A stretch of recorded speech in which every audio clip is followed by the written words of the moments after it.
അവധിക്കാലം ആഘോഷിക്കാൻ വേണ്ടി നാട്ടിലോട്ടെത്തിയ ഞാൻ ഇവിടെ വന്നപ്പോൾ നേണ്ട ഒടുക്കലത്തെ മഴ. ഇടയ്ക്ക് ഈ സംഗതി ഒന്ന് തോരും. അപ്പം വിചാരിക്കും, അയ്യോ കഴിഞ്ഞല്ലോ.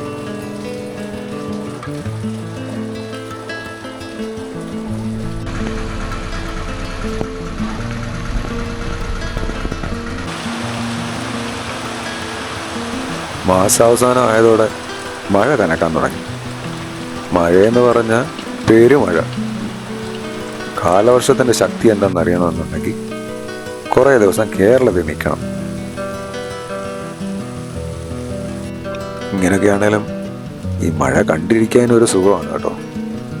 എന്നാൽ അത്ര വലിയ സുഖം നല്ലതാണ്. ഈ മഴയത്ത് ഞങ്ങളുടെ തൊട്ടടുത്തുള്ള പറമ്പിലെ ഒരു മരം വീണ് ലൈൻ പൊട്ടി. 2 ദിവസം വീട്ടിൽ കറണ്ടില്ല.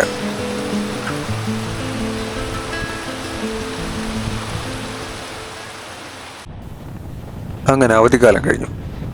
തൊട്ടടുത്ത ദിവസം തന്നെ ട്രെയിനും പിടിച്ച് ഞാൻ എൻ്റെ ജോലി സ്ഥലം ലക്ഷ്യമാക്കി നീങ്ങി.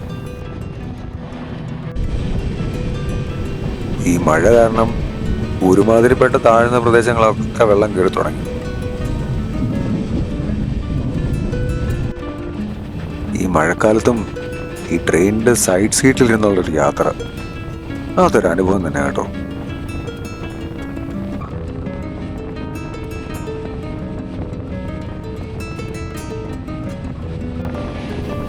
ഈ വെള്ളം കിടക്കുന്ന കിടപ്പ് കണ്ടോ. മഴ അങ്ങോട്ട് കനത്ത് കഴിയുമ്പോൾ ഈ വെള്ളം ഈ പോകുന്ന റെയിൽവേ ട്രാക്ക് വരെ കയറി വരുമെന്നാണ് ചിലരൊക്കെ പറയുന്നത്.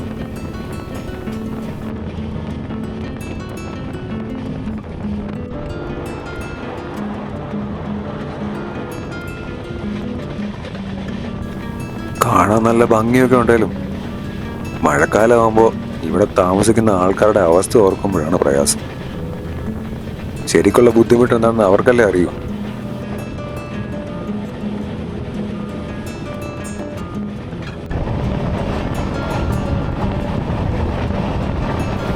കുറേ ദൂരം പോയി കഴിഞ്ഞപ്പോഴത്തേന് മഴയൊക്കെ തോന്നും. ഈ ശരിക്കും പറഞ്ഞാൽ ഈ സൈഡ് സീറ്റ് എൻ്റെ അല്ല കേട്ടോ. ഇവിടെ ഇരിക്കേണ്ട ആൾ ഇതുവരെ വന്നില്ല.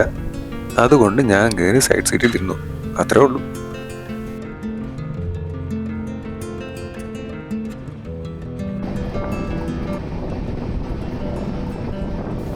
ആഹാ, എന്ത് നല്ല പച്ചപ്പ്. അങ്ങനെ 1.5 ദിവസത്തെ യാത്രയ്ക്ക് ശേഷം ഞാൻ എത്തേണ്ട സ്ഥലത്തെത്തി. അതെവിടെയാണെന്നല്ലേ? പറയാം.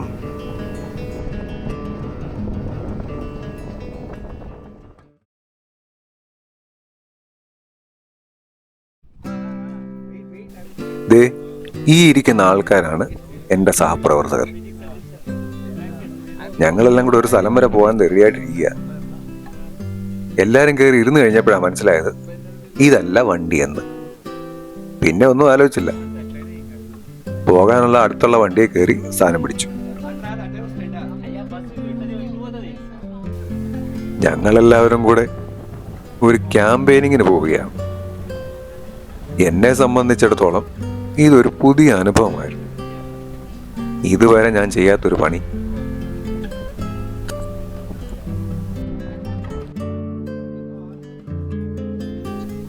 കുറെ അകലെയുള്ള ഗ്രാമങ്ങളെ ലക്ഷ്യമാക്കിയാണ് ഞങ്ങളുടെ യാത്ര. നിങ്ങളൊരു കാര്യം ശ്രദ്ധിച്ചോ? കേരളത്തിലെ കാലാവസ്ഥ വെച്ച് നോക്കുമ്പോൾ ഇവിടുത്തെ കാലാവസ്ഥയിൽ വന്ന മാറ്റം കണ്ടോ? പുറത്ത് നല്ല ചൂടാണ്. മഴ എന്നോ ഒരിക്കൽ പെയ്ത പോലെ തോന്നുന്നു. ഓരോരോ ഗ്രാമങ്ങളിലൂടെ കടന്നു പോകുമ്പോൾ ഈ ബസ്സിലുള്ള ഓരോരുത്തർ ആ ഗ്രാമങ്ങളിൽ ഇറങ്ങും.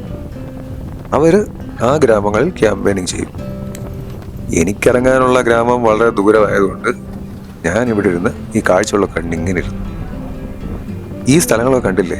ഇത് ഇവിടുത്തെ കൃഷി സ്ഥലങ്ങളാണ്. നമ്മുടെ നാട്ടിൽ പെയ്യുന്ന മഴ ഇനി പെയ്ത് ഇവിടെ വന്നു കഴിയുമ്പോൾ ഇവരിവിടെ കൃഷിയൊക്കെ ഇറക്കും. അവസാനം ഞാനും എൻ്റെ സഹപ്രവർത്തകരും ക്യാമ്പയിനിങ് തുടങ്ങി.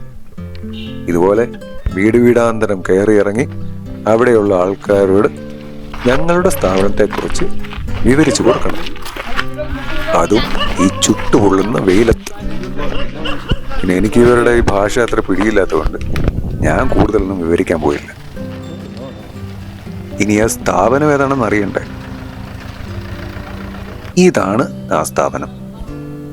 കഴിഞ്ഞ 28 കൊല്ലമായി ഈ ജില്ലയിൽ ഏറ്റവും കൂടുതൽ വിജയം കരസ്ഥമാക്കിക്കൊണ്ടിരിക്കുന്ന ഒരു സ്കൂളാണിത്. ഇവിടെയാണ് ഞാൻ ജോലി ചെയ്യുന്നത്.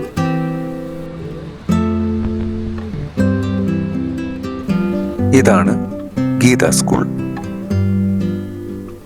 കൂടുതൽ വിശേഷങ്ങളുമായി അടുത്ത വീഡിയോയിൽ വീണ്ടും കാണാം. അതുവരെ ടാറ്റാ.